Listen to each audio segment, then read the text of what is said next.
आदित्यपुर ने राहत की सांस ली थी, जैसे किसी ने लंबे समय से रुकी हुई हवा को आखिरकार बाहर जाने दिया हो। लोग कहते थे न्याय हो गया, कहते थे अब रातें शांत होंगी। लेकिन शांति कभी कभी सच का सबसे गहरा पर्दा होती है। देसाई हाउस सील होकर भी खड़ा था। उसकी दीवारें अब भी सुबह की रोशनी को वैसे ही काटती थीं जैसे पहले काटती थीं। फर्क बस इतना था कि अब भीतर कोई सांस नहीं ले रहा था, या शायद ले रहा था, बस सुनाई नहीं दे रहा था। इंस्पेक्टर राव को तब भी नींद नहीं आती थी। केस बंद होने के बाद भी उसके सपनों में एक ही दृश्य लौटता, एक खुला दरवाजा, एक बराबर सा पटचिन्ह और एक शांति जो बहुत ज्यादा व्यवस्थित थी। अपराध अक्सर गड़बड़ होते हैं। यह वाला बहुत सधा हुआ था।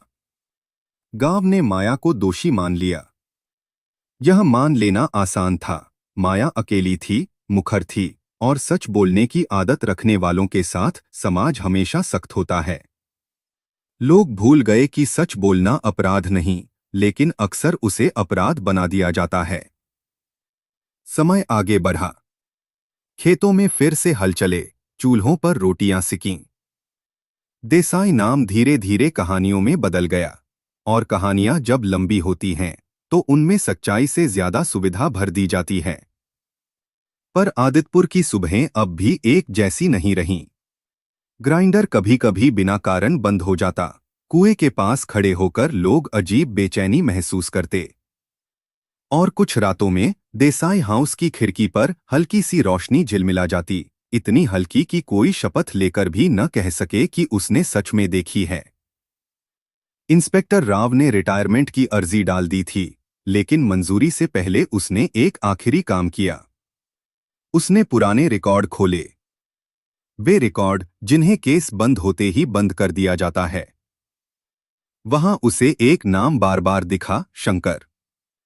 शंकर जो सबसे पहले पहुंचा था। शंकर जिसका ग्राइंडर उस सुबह नहीं चला था।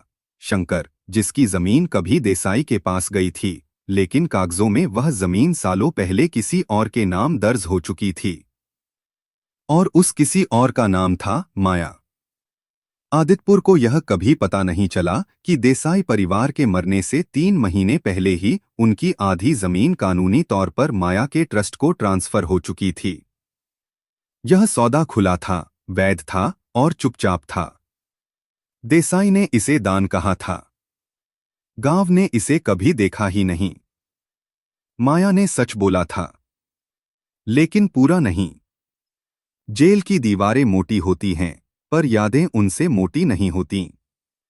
माया वहां शांत थी, जैसे उसने वही चुना हो जो उसे चुनना था। वह जानती थी कि कुछ सच ऐसे होते हैं जो अगर बाहर आए तो गांव फिर से सांस रोक लेगा। क्योंकि असली योजना उस रात की नहीं थी। वह योजना सालों पहले शुरू हुई थी, जब देसाई ने अपने अपराधों को ढकने के लिए दान, प्रस्ट और सुधार की बातें शुरू की थीं। उसने सोचा था कि कागज पाप धो देंगे। उसने सोचा था कि सत्ता का अंतिम रूप सम्मान होता है। लेकिन उसने यह नहीं सोचा था कि कोई उस सम्मान को हथियार बना लेगा। माया अकेली नहीं थी, पर कोई समूह भी नहीं था। यह भीड़ की साजिश नहीं थी। यह व्यवस्था की परछाई थी। हर जहर एक ही स्रोत से नहीं आया था। वह स्रोत देसाई हाउस नहीं, बल्कि आदित्यपुर का पानी था। वही पानी जिसे सालों तक दूषित किया गया, नियंत्रित किया गया और डर के साथ पिलाया गया।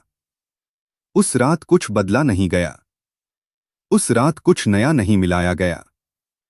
उस रात बस नल खोले गए।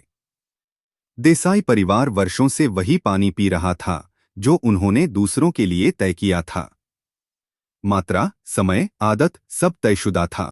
मौत अलग अलग लगी, क्योंकि शरीर अलग अलग थे। तरीका एक था, धीमी, चुप और भरोसे से भरी हुई। दरवाजा खुला छोड़ा गया था, क्योंकि कोई भीतर गया ही नहीं।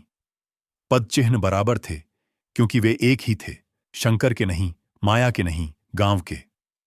इंस्पेक्टर राव यह सब समझ गया था, इसलिए उसने सही सवाल नहीं पूछा, क्योंकि कुछ जवाब अगर मिल जाए तो कानून को भी आईना दिखाना पड़ता है। माया ने अपराध स्वीकार किया, क्योंकि किसी को तो करना था। किसी एक नाम के बिना कहानी अधूरी रहती, और कहानियों को नाम चाहिए, सच नहीं। रिटायरमेंट के दिन इंस्पेक्टर राव आदित्यपुर से चुपचाप चला गया। उसने पीछे मुड़कर नहीं देखा। उसे पता था यह गांव अब अपने बोझ के साथ जीना सीख चुका है, और देसाई हाउस, वह अब भी खड़ा है। लेकिन लोग कहते हैं अब वह देखता नहीं, क्योंकि अब उसे देखने की जरूरत नहीं। आदित्यपुर ने पहली बार बिना आदेश के जीना सीख लिया है। शांति लौट आई है, और यही सबसे बड़ा सबूत है कि न्याय कभी अदालत में नहीं, बल्कि मौन में पूरा होता है।